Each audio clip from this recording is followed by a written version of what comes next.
So will see profit and loss का question. सो अगर कोई घड़ी है, उसका जो सेलिंग प्राइस है उसका 25%, ओके, विक्रय मूल्य के 25% लाभ पे बेचती है, तो उसका वास्तविक लाभ क्या होगा। तो वैसे हम जो लाभ है, जो प्रॉफिट है, वो निकालते हैं कॉस्ट प्राइस पे, लेकिन इसने प्रॉफिट किस पे निकाल दिया, सेलिंग प्राइस पे।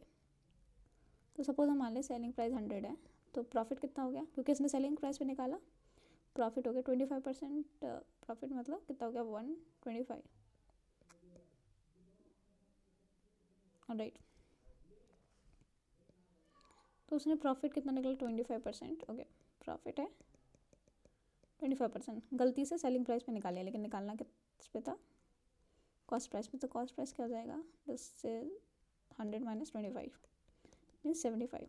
अब एक्चुअल प्रॉफिट क्या होगा, एक्चुअल जो सेलिंग प्राइस है ये है हमारा कॉस्ट प्राइस, तो 25 का 75 पे, सो आंसर विल बी 31/3 हो जाएगा, 33.33%। तो पहले कॉस्ट प्राइस पे इसने सेलिंग प्राइस पे निकाल लिया प्रॉफिट 25, लेकिन कॉस्ट प्राइस पे निकालना है, तो कॉस्ट प्राइस क्या हो जाएगा हमें पता है, cost price plus profit equals to selling price होता है। इस तरीके से हम निकाल लेंगे। नेक्स्ट है इस क्वेश्चन में, ये काफ़ी इंपॉर्टेंट क्वेश्चन है कि अगर दो व्यक्ति दो आइटम्स को 1000 रुपीज़ में खरीदता है, सपोज यहाँ पे क्या करा है, खरीदा है, इसमें क्या रखा है, कॉस्ट प्राइस रखा है 1000, तो वो 10%, एक को 10% प्रॉफिट पे, दूसरे को 10% लॉस पे बेचता है, तो परसेंटेज प्रॉफिट एंड लॉस याद करो। तो इसमें क्या है, कॉस्ट प्राइस पहले का 1000 है, दूसरे को भी 1000 में खरीदा एंड पहले को 10% प्रॉफिट पे बेचा, तो 10 प्रॉफिट जो हमें कॉस्ट प्राइस पे निकालते हैं, तो इसका 10% कितना हुआ 100, इसका भी 10% हुआ 100, तो इसका सेलिंग प्राइस ये हो गया 1100, इसका 900 हो गया। तो यहाँ पे दोनों को ऐड करेंगे तो 2000 एंड 2000। अगर हम कॉस्ट प्राइस पे ही खरीदते हैं, कॉस्ट प्राइस पे एक को 10% प्रॉफिट, एक पे 10% लॉस पे बेचते हैं, तो there will be no profit and loss. लेकिन अगर हम दो आइटम को खरीदते हैं, दो आइटम को हमने खरीदा किसी प्राइस पे और 1000 रुपये में बेच दिया, अब यहाँ पे क्या है, सेलिंग प्राइस दे रखा है, और एक को 10% प्रॉफिट पे, एक को 10% लॉस पे बेचा, तो यहाँ पे क्या है, कॉस्ट प्राइस नहीं पता, कॉस्ट प्राइस पहले का भी नहीं पता, दूसरे का भी नहीं पता, एक को 10% प्रॉफिट पे पहले को, सेकंड को 10% लॉस पे बेचा है, और दोनों का सेलिंग प्राइस क्या है 1000। अब यहाँ पे हम क्या है, कॉस्ट प्राइस निकालना पड़ेगा, only then we can know कि क्या प्रॉफिट एंड लॉस हुआ है। लेकिन इतना निकालने की ज़रूरत नहीं है, हम सीधे फॉर्मूला लगा सकते हैं, -x² मीन्स ये हमेशा इसमें लॉस आएगा, तो 100, ये 10% रखेंगे तो 100 × 100 मतलब -1% लॉस हो जाएगा। सो अगर कॉस्ट प्राइस पे अगर दे रखा हो, कॉस्ट प्राइस पे खरीदता है, एक को उसी परसेंट पे प्रॉफिट पे बेचा, उसी परसेंट लॉस पे बेचा, तो नो प्रॉफिट एंड लॉस। लेकिन अगर सेलिंग प्राइस दे रखा है तो आंसर हो जाएगा -x²/100। तो at cost price no profit and loss, at selling price loss percent हो जाएगा -x² सो अगर 25 जो घड़ी हैं उनका जो क्रय मूल्य है, मतलब उनका जो सेलिंग प्राइस है, राइट, क्रय मूल्य मतलब कॉस्ट प्राइस, 25 घड़ी का कॉस्ट प्राइस, राइट, 20 घड़ी के सेलिंग प्राइस के बराबर है, तो हमें लाभ प्रतिशत ज्ञात करना है। तो cost price and selling price ये है, तो इसको निकालेंगे, cost price upon selling price क्या हो जाएगा हमारा 4/5, सो इट विल 4/5। तो हमें पता है प्रॉफिट परसेंट क्या होता है, प्रॉफिट होता है selling price minus cost price upon cost price multiply 100, तो हम इसको कॉस्ट प्राइस को 4 मान लेते हैं, सेलिंग प्राइस को 5 minus 4/4 multiply 100 means 25%, answer will B 25%। Next है 60 खिलौनों का क्रय मूल्य, मतलब जो कॉस्ट प्राइस है, सो कॉस्ट प्राइस है 60 का, n खिलौनों के विक्रय मूल्य के बराबर है, 60 का कॉस्ट प्राइस x n के सेलिंग प्राइस के बराबर है। तो अगर प्रॉफिट दे रखा है 50%, तो n का मान हमें वो बताना, तो cost price upon selling price क्या हो जाएगा n/60, तो मतलब कॉस्ट प्राइस n है तो सेलिंग प्राइस 60 हो गया। और हमें पता है प्रॉफिट क्या होता है, profit will be selling price minus cost price upon cost price multiply 100, so यहाँ पे सेलिंग प्राइस है 60 minus n upon n multiply by 100, profit दे रखा है 50, ऑलराइट। सो हमें n निकालना है। अब हम क्या कर सकते हैं, यहाँ पे ऑप्शन रख के देख सकते हैं। तो n को सपोज हम 30 रखते हैं, सो 30 ये 30 कट जाएगा, 100 बचेगा नहीं, 50 रखते हैं, 50 मतलब ये 50 है, 50 भी नहीं, 40 रख के देखते हैं, 20 आ जाएगा, 20/20, अब 20/40 मल्टीप्लाई 100, 50, मतलब आंसर विल बी 40। तो हम ऑप्शन रख के भी देख सकते हैं, अदरवाइज हम सॉल्व भी कर सकते हैं, और हम ऐसे भी मान सकते हैं, इस तरीके से कर सकते हैं। सेलिंग प्राइस हमने 1 का 1 माना, तो सेलिंग प्राइस 60 हो गया, selling price 50, profit 50%, cost price बताना है, तो कॉस्ट प्राइस का 150 60 के बराबर है, तो हम इस तरीके से भी निकाल सकते हैं, इस तरीके से भी निकाल सकते हैं। जो भी तरीका सही लगे ना। नेक्स्ट है ऑलराइट, एन खिलौनों का क्रय मूल्य मतलब एन का कॉस्ट प्राइस 50 खिलौनों के सेलिंग प्राइस के बराबर है। तो cost price upon selling price कितना हो गया 50 अपॉन एन। तो यहाँ पे सेलिंग प्राइस एन हो गया। अब यहाँ पे कॉस्ट प्राइस हमें पता है क्या होता है आंसर, ओके। और इसमें 60% प्रॉफिट है, तो 60 equals to selling price minus cost price upon cost price multiply 100। तो 2 से कट जाएगा, तो आएगा हमारा 2n minus 100 equals to 60। N हो जाएगा हमारा 160 डिवाइडेड बाई 2 मतलब 80। तो एन आ गया हमारा 80। तो एन का वैल्यू क्या है 80, आंसर आ जाएगा इस तरीके से। नेक्स्ट है, किसी जो साइकिल जो बेचता है उसने 20% की हानि पे एक साइकिल बेची, और अगर साइकिल को वो 600 रुपये में ज़्यादा अगर बेचता है तो 12% उसे क्या होगा प्रॉफिट होगा। तो एक उसने क्या किया, साइकिल को 20% हानि पे बेच दिया। ओके, कॉस्ट प्राइस का देखो पहला जो सेलिंग प्राइस है उसने क्या किया 20% हानि पे बेच दिया, मतलब उसने 80% पे बेच दिया, 80% ऑफ कॉस्ट प्राइस पे बेच दिया। सेकंड पे उसने क्या किया 600 रुपये बढ़ा दिए, सेकंड सेलिंग प्राइस पे उसने जो भी था 600 रुपये बढ़ा दिए, तो उससे 12% प्रॉफिट हो गया। 12% प्रॉफिट किस पे होगा, कॉस्ट प्राइस पे होगा। सो 12% क्या हो गया, ऑलराइट 12% मतलब 112 कॉस्ट प्राइस पे। ऑलराइट, तो ये हमारी वो बन गई इक्वेशन। तो ये हमारे हो जाएगा 0.8 cost price plus 600 equals to 1.12 cost price. जब इसको इधर ले जाएंगे तो it will be 0.4 cost price, that will be 1.4 cost price. Alright, 1.12 minus 0.8, तो ये हो जाएगा 1.4 कॉस्ट प्राइस इक्वल्स टू 600। तो कॉस्ट प्राइस होगा 600 डिवाइडेड बाई 1.4।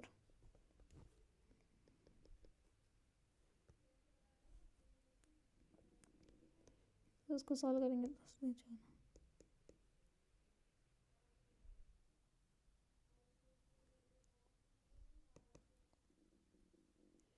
तो उसमें ऐसे आंसर निकल नहीं रहा है। ऑलराइट, तो इस वाले सॉल्यूशन से आंसर निकल नहीं रहा है। So will see another method. तो इसमें बोला है कि कोई हम यहाँ पे मान लेते हैं सपोज ये कॉस्ट प्राइस है, बीच में से कॉस्ट प्राइस रख लेते हैं। तो उसने अगर 12% हानि पे बेचा तो कॉस्ट प्राइस पे हानि की होगी, मतलब 12% कम पे बेचा। तो पहला सेलिंग प्राइस ये है, दूसरा उसने 12% प्रॉफिट पे बेचा। अगर वो 600 रुपये और ऐड करता है तो ये पूरा जो है ये 600 रुपये के बराबर है। सेकेंड सेलिंग प्राइस है ये। तो यहाँ पे ये क्या हो जाएगा हमारा 32% किसके बराबर है 600 के। राइट, सो कॉस्ट प्राइस क्या हो जाएगा हमारा 600 divide by 32 multiply by 100। So answer यहाँ पे क्या आएगा, कैलकुलेट करते हैं। तो ऊपर कुछ गड़बड़ हो रही है, ऊपर विल हैव टू सी 32 आना चाहिए। ओके, सो यहाँ पे क्या होगा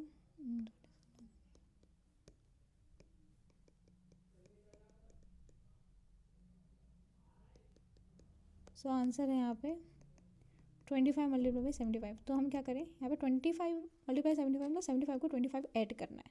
तो पहले हमने 10 बार ऐड किया तो 750, फिर 10 बार ऐड किया 750 मतलब 1500, तो ये हो गया।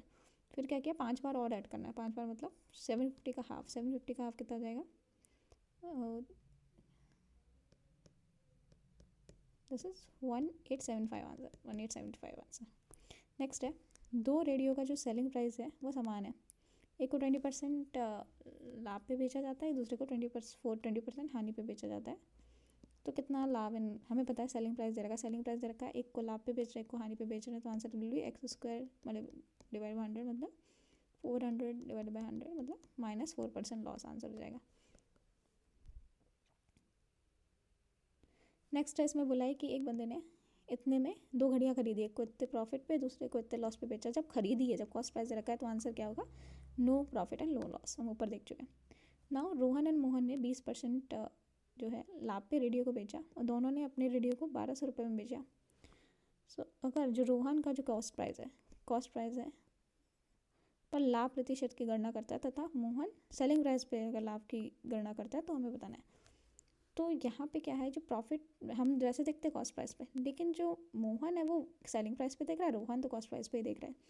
तो दोनों ने 20% प्रॉफिट पे बेचा, और बेचा कितना, तो सेलिंग प्राइस कितना है दोनों का, दिस इज 12,000 और इसका भी 12,000। Okay, cost price and profit दोनों का 20% प्रॉफिट है। ऑलराइट, तो इसका हम क्या कर लेंगे, कॉस्ट प्राइस निकाल लेंगे। सो कॉस्ट प्राइस निकाल लेंगे। सो दोनों का कॉस्ट प्राइस क्या आएगा, दोनों का ही कॉस्ट प्राइस 10,000 आएगा। तो 10,000 का 20% 12,000 हो जाएगा। तो अब यहाँ पे पूछा है तो इनके लाभ में क्या अंतर होगा। ओके, तो ये कॉस्ट प्राइस है, तो ये 20% प्रॉफिट जो है ये किस पे निकाला, रोहन जो है वो निकालना है इस पे कॉस्ट प्राइस पे। तो इसका कितना हो जाएगा प्रॉफिट, 20% इसका हो जाएगा 2,000 एंड इसका कितना जाएगा 20% इस पे निकाल रहा है तो ये जाएगा 2,400। तो डिफरेंस कितना आ रहा है 400 का।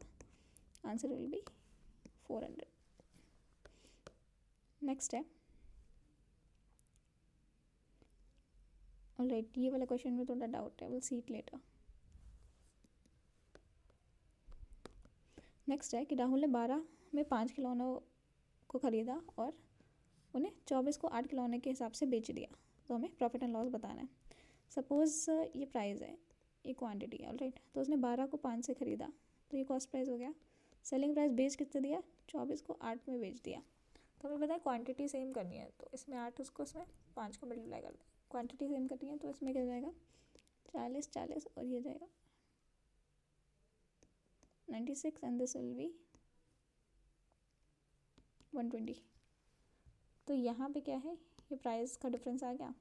तो कॉस्ट प्राइस है, सेलिंग प्राइस है, तो प्रॉफिट क्या जाएगा 120 माइनस 96 अपॉन 96 मल्टीप्लाई बाई 100। तो this will be 24 divided by 96 multiply 100 means 1/4 means 25% profit. और हमें पता होना चाहिए right. So answer will B यहाँ पे 25%। 25% क्या है प्रॉफिट आया।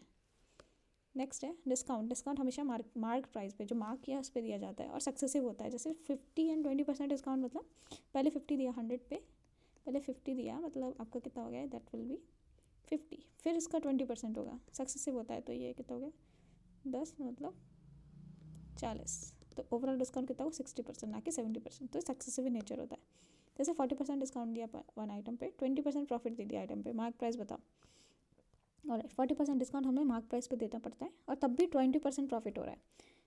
मतलब हम मान लो कॉस्ट प्राइस 100 है ऑलराइट एंड इसका 20% प्रॉफिट हो रहा है, मतलब सेलिंग प्राइस का हो गया 120 एंड 40% डिस्काउंट दिया, मतलब मार्क प्राइस क्या होगा ऑलराइट। सो यहाँ पे ओके ऑलराइट। सो यहाँ पे क्या दे रखा है, सेलिंग प्राइस हम निकाल सकते हैं। तो सेलिंग प्राइस क्या होता है, मार्क प्राइस पे होता है, अरे मार्क प्राइस पे ही होता है। तो मार्क प्राइस का 40% डिस्काउंट है मतलब 60% सेलिंग प्राइस है, और दूसरा दे रखा है 20% प्रॉफिट ऑन आइटम मतलब कॉस्ट प्राइस का 120% भी सेलिंग प्राइस है। इन दोनों को मल्टीप्लाई करेंगे तो मार्क प्राइस निकालेंगे तो it will be mark price equals to 2 times of cost price. So यही पूछा है, तो answer will be mark price is 2 times of cost price. तो एक तो डिस्काउंट से हमने सेलिंग प्राइस निकाली, 20% प्रॉफिट से सेलिंग प्राइस निकाली। डिस्काउंट मतलब सेलिंग प्राइस मार्क प्राइस पे होता है, मार्क प्राइस पे ही डिस्काउंट दिया जाता है। तो ये जाएगा मार्क प्राइस का 60% पे बेच रहे हैं तो वो सेलिंग प्राइस हो गया। और आइटम पे 20% प्रॉफिट कॉस्ट प्राइस पे निकाला जाता है, कॉस्ट प्राइस का 120 हो जाएगा सेलिंग प्राइस। इन दोनों को इक्वल कर लेंगे, we get the answer. Now एक अनवी है, वो घड़ी खरीदती है ऑलराइट और उसे बेच देती है 20% ऑलराइट, क्रय मूल्य के 20% मतलब कॉस्ट प्राइस के 25% प्रॉफिट पे बेच देती है। अगर उसे 2 गुने दाम पे बेचे तो प्रॉफिट परसेंट क्या होगा। सपोज पहला कॉस्ट प्राइस उसने क्या किया 100 में खरीदा ऑलराइट। सेलिंग प्राइस फर्स्ट क्या हुआ, उसने सेलिंग प्राइस 25% प्रॉफिट पे मतलब 125 में बेच दिया। अगर वो उसको डबल पे बेच दे मतलब कितना 250 हो जाए, 250 मतलब 150 एक्स्ट्रा 100 पे, तो आंसर विल भी कितना प्रॉफिट होगा 150%।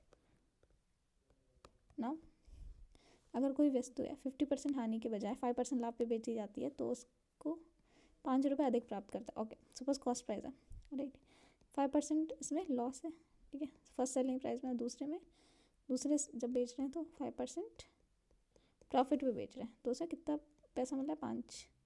तो 10% किसके बराबर है 5, तो 100% किसके बराबर हो जाएगा 50 के। So answer will B 50। फिर एक इंपॉर्टेंट पजल है कि बैक्टीरिया डबल हो जाता है हर मिनट में डबल हो जाता है। तो बकेट ओके अगर 60 मिनट में फुल होती है तो हाफ कितने मिनट में होगी ऑलराइट।